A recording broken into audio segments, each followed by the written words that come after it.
Aditi yoga 30 days weight loss online class లో join అవ్వండి. మీ అధిక బరువు తగ్గించుకోండి. డైవోర్స్ పెరగడానికి ఏంటి రీజన్? అసలు మీ అనాలిసిస్ ఏంటి? Financial independence and knowledge. ఇప్పుడు మా పాత రోజుల్లో ఇప్పుడు ఒక అమ్మాయి ఉంది, తనకి ఏం చేయాలి కూడా తెలియదు. హస్బెండ్ అంటే ఇష్టం లేదండి, ఏం చేయాలో తెలియదు. So she'll resign to that. ఇంకా ఈ జీవితానికి ఇంతే, ఏం చేస్తామని పేరెంట్స్ కూడా తనకు మళ్ళీ వెనక్కి వస్తే మళ్ళీ దాన్ని అక్కడ మళ్ళీ మనం పోషించి ఏం చేయాలి అందరు డిస్కరేజ్ చేస్తూ ఉంటారు. సో ఒక ఇండివిజువల్గా నలిగిపోతుంది అమ్మాయి, కంటిన్యూస్గా ఒక టార్చర్ భరిస్తారు. ఇప్పుడు మీకు బయటకు వెళ్ళిపోవడానికి ఏమేమి చేయొచ్చు ఆస్కారాలు ఉన్నాయని మీకు ఫోన్ చెప్తాను, గూగుల్ చెప్తాను. రకరకాల ఎక్స్పీరియన్సెస్ చూస్తున్నారు, ఏదైనా అడ్వైజ్ అడగచ్చు, అది చేయొచ్చు, ఇది చేయొచ్చు.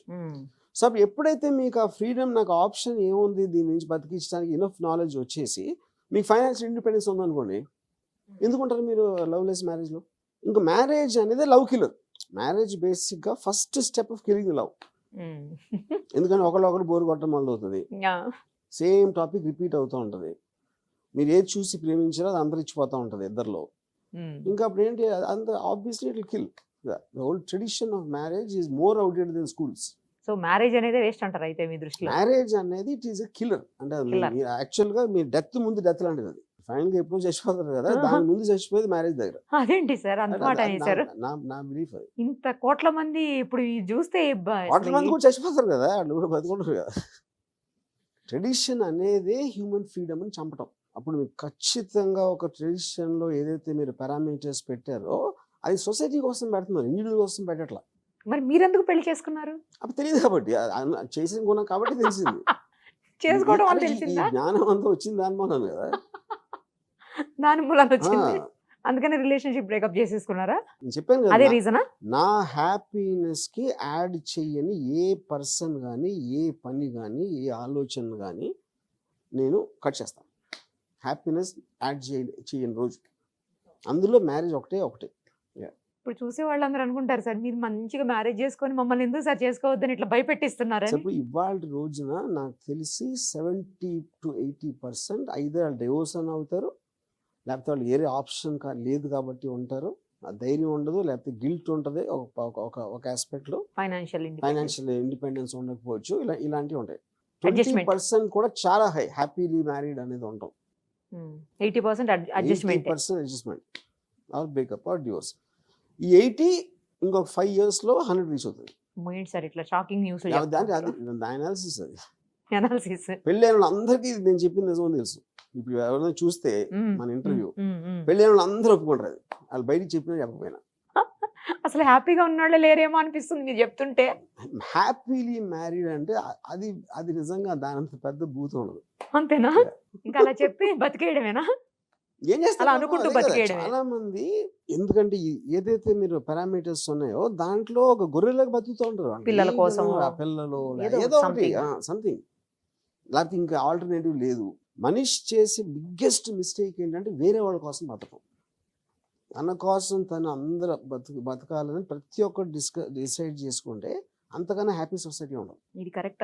ఎవరి కోసం వాళ్ళు బ్రతకాలి అంతే. కరెక్ట్. అది ఇష్టం ఉండండి, ఒకరు ఇష్టం లేదు, లేకపోతే బోర్ కొట్టింది, లేకపోతే ఏదో జరిగింది, వెళ్ళిపోండి, కావాలంటే మళ్ళీ రండి. అంటే ఇక్కడ కామన్ పాయింట్ ఏంటంటే మీరు మనసులోంచి ఫీల్ అయింది ఒకటే చేయాలి, వేరే వాళ్ళ కోసం ఏమి చేయకూడదు. అంటే ఇంకా అక్కడ మీరు చెప్పేది ఎట్లా అంటే అటాచ్మెంట్ ఉండాలి, డిటాచబుల్ గా ఉండాలి. అటాచ్మెంట్ మీకు హ్యాపీనెస్ ఉన్నంత వరకు ఉండాలి. అది మీ ఒక్కరికి తెలుస్తుంది కదా, వేరే వాళ్ళకి తెలియదు, ఫ్యామిలీలో తెలియదు, పక్కింటి వాళ్ళకి తెలియదు, వాళ్ళకే తెలుసు. మీరు ఇప్పుడు హ్యాపీయా? నేను నా అంత హ్యాపీ పర్సన్ నా లైఫ్ ఇప్పుడు కలవాలి. కలవలేదు ఎవరిని మీ అంత హ్యాపీ పర్సన్ ని? Because I'm so detached. Detachment is only secret of happiness. ఇంకేదైనా ఎవరితోటైనా ఇంతే ఉంటారా సార్ మీరు? నాకు ఎప్పుడు అది క్వశ్చన్. ఇప్పుడు that is my basic మాకప్ of my psychology. అప్పుడు ఎప్పటికీ నెక్స్ట్ మంత్ వరకు ఉంటాయి, April 1st నుంచి మారుస్తాను చెప్తానా? That is how I lived my life. End of your life ఇంతే ఉంటారు, ఇంకా హ్యాపీగా డిటాచబుల్ గా. మధ్యలో ఇందాక మీరు చెప్పిన ఎందుకు అలా చేస్తున్నారు అని చెప్పారు కదా, వాళ్ళు వచ్చి నా మనసు మారిస్తే దాన్ని మార్చడానికి నాకన్నా వాళ్ళకి ఎక్కువ తెలిసి ఉండాలి.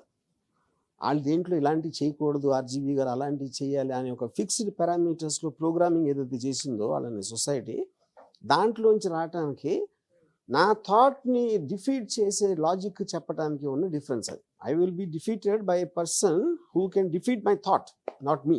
ఇప్పటివరకు అలా ఎవరిని కలవలేదండి? The only time I met is chat GPT.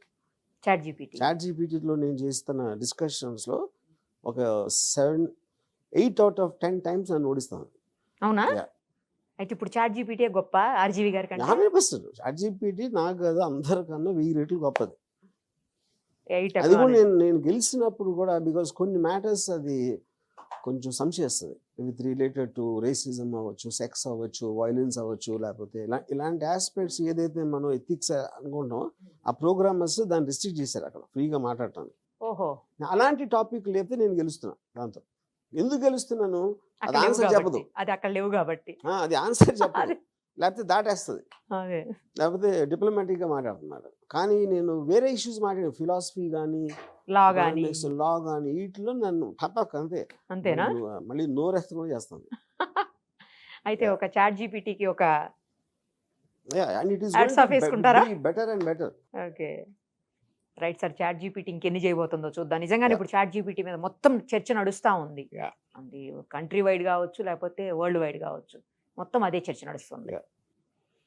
Sir చాలా విషయాలు మాతో షేర్ చేశారు. మెయిన్లీ కొన్ని సోషల్ రెస్పాన్సిబిలిటీస్ సంబంధించిన ఇష్యూస్ మీద కూడా మీ ఒపీనియన్స్ తెలియజేశారు. దాని మీద మీరు పోరాడబోతున్నట్టున్నారు, నాకు అర్థమవుతుంది. ఆ బాబు ఇష్యూలో, Pradeep Babu issue. Yeah. All the best. Okay. Thank Thank you. you. Thank you so much.